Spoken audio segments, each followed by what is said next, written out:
What's up, everybody? Welcome back to the Homie Hangout, where we help others move in excellence. When I started my YouTube channel, I started by doing videos about my experiences in different prisons. And one of those early videos was about my time in the Corcoran shoe. And I talked about my celly and a good friend of mine named Carlitos Terrazas from San Jose. I'll link to that video up in the corner if you guys haven't seen it. It's one of my more popular videos. Carlitos and I had reconnected. We're friends, and one thing led to another, and he decided to have a conversation on camera with me. Right? He lives in Mexico now. He was deported after his time in prison. He was born in Mex, raised in San Jose, and we talked for hours, and we talked about all sorts of things. Him growing up in San Jose and the people he grew up around, going to prison, getting blasted in Solano, learning a lesson about respecting other group segments, being in San Quentin, being over there with the old school BGF guys and some of the inmate cats. His time in the shoe, he was validated in the late '80s, right? So he spent a lot of time in the shoe in Pelican Bay and Corcoran and some of his experiences there. And it's really about him, right? More than it is about his affiliation or anything else. And I put most parts of this interview up, and then they wound up getting flagged because he used some colorful language, talking about guys who like guys in San Quentin. And I took the videos down, and then I had to find them. And anyways, this is the interview, okay? And I'm re-uploading them in segments. This is actually the end of our conversation, but I think it's a good place to start off. He says some interesting things. I clarify kind of what my position in doing these videos is. So this is part one. You guys, let me know what you think. The camera quality is not the best. It was early on my YouTube. I didn't have fancy equipment. Um, the audio, I've tried to enhance the audio. It's a little muffled on his end sometimes. So I've done the best that I can. I try to go through and adjust the transcript, but that's just a lot of work. Man, there's a lot of words. It's a lot of talking. I think it's an interesting conversation that we had. So I'll do a video at some other point, maybe when I've aired all these clips. But this is it. You guys, let me know what you think in the comments. Let me know if you're interested in hearing other parts of the conversation, and we'll go from there. So here we have it. Was there a mechanism in place uh, to be able to challenge another canal without coming across as disobeying, right? So there must have been when you're committed, or nobody's above the law. Nobody's above the law. We have a commitment to the law, not to each other. There's a commitment to the law, and of course, that commitment binds us together with others, right? And that you want to die for. But our commitment is to the law. That's the utmost authority. It's the Constitution. I'm just holding what it is. My commitment is to this, not to this guy. Because he might change.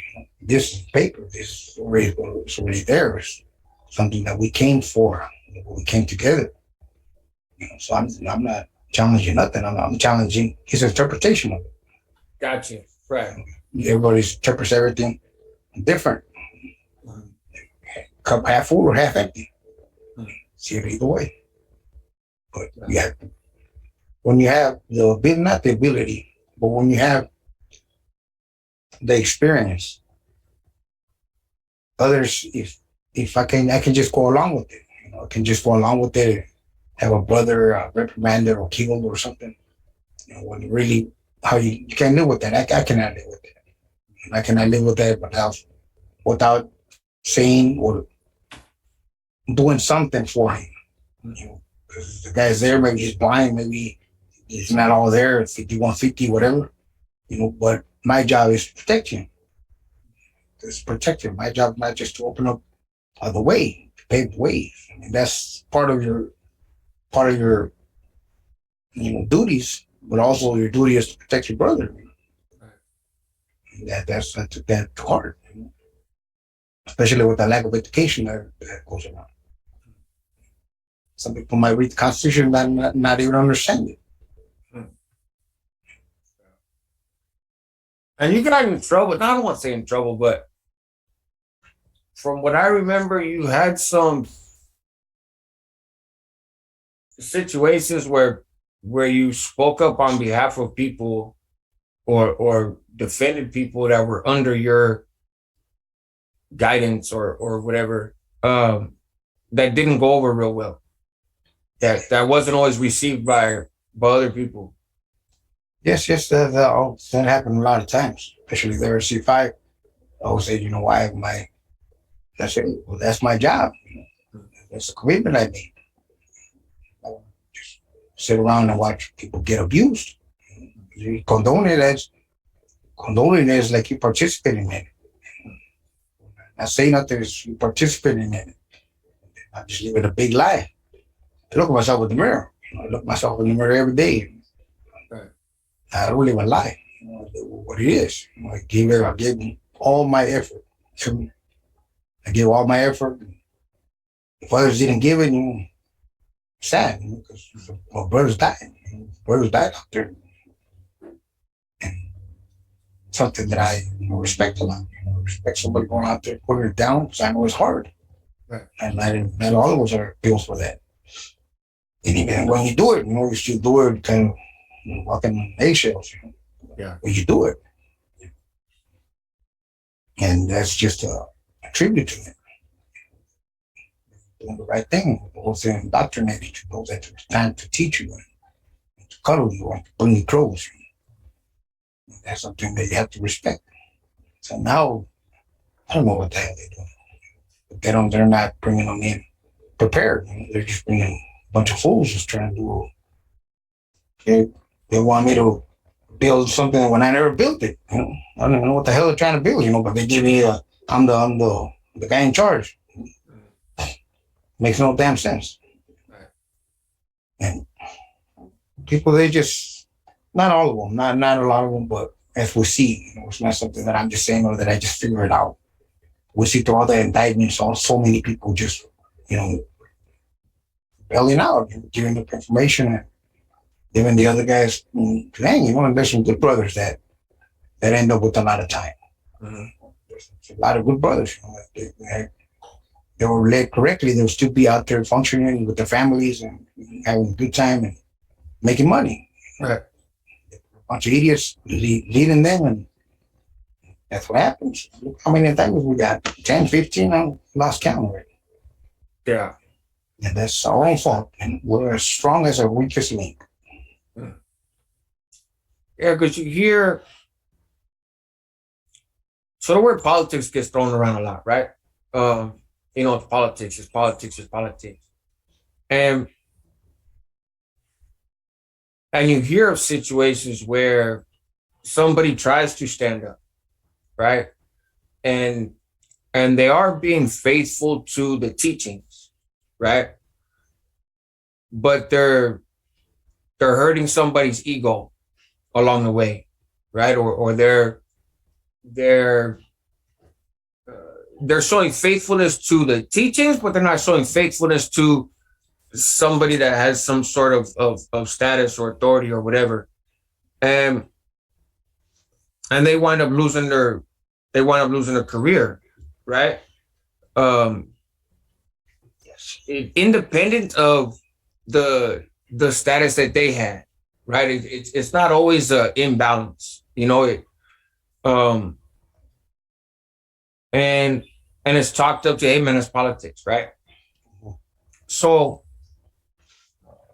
I don't want to get more into like your time and going to Corcoran and stuff and where we met, but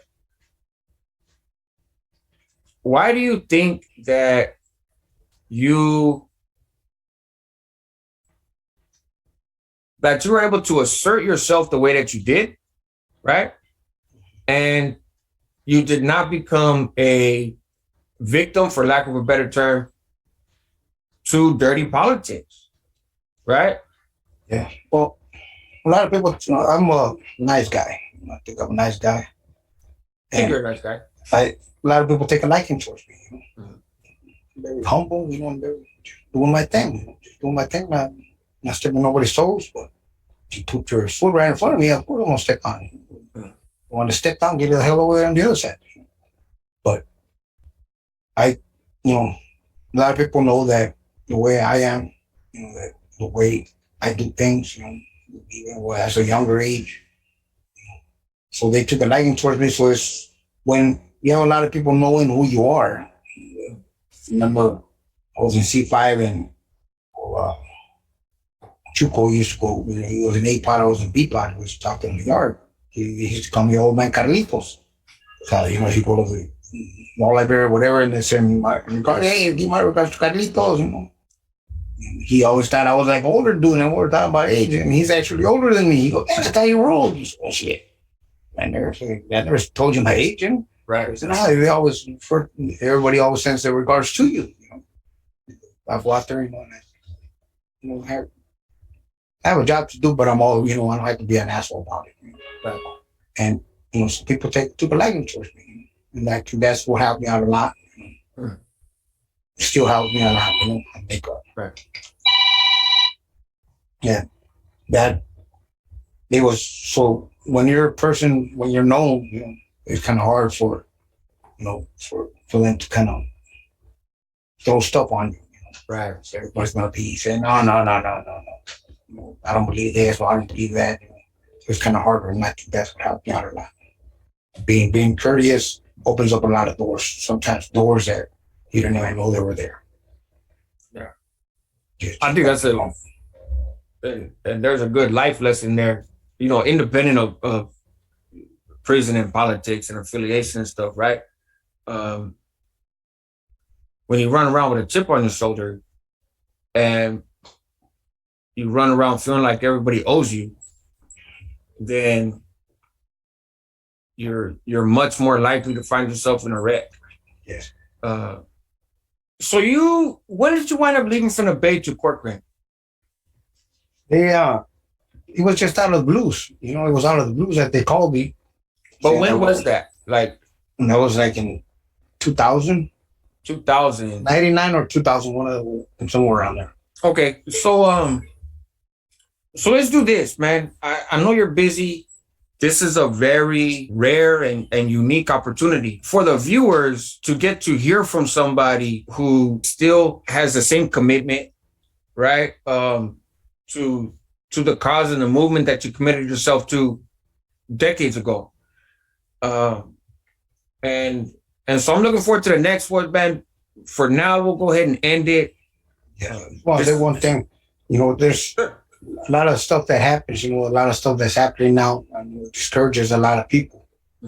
But you don't allow, actions of others discourage you.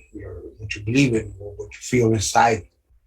We always have to be there for each other. We always have to build ourselves. We're structures.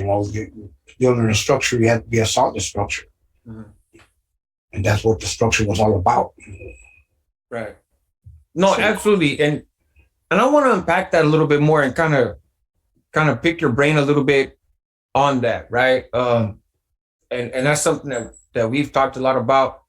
Obviously, I'm not here advocating for people's participation in any criminal activity or associations one way or another, right? This is not a sales pitch, right?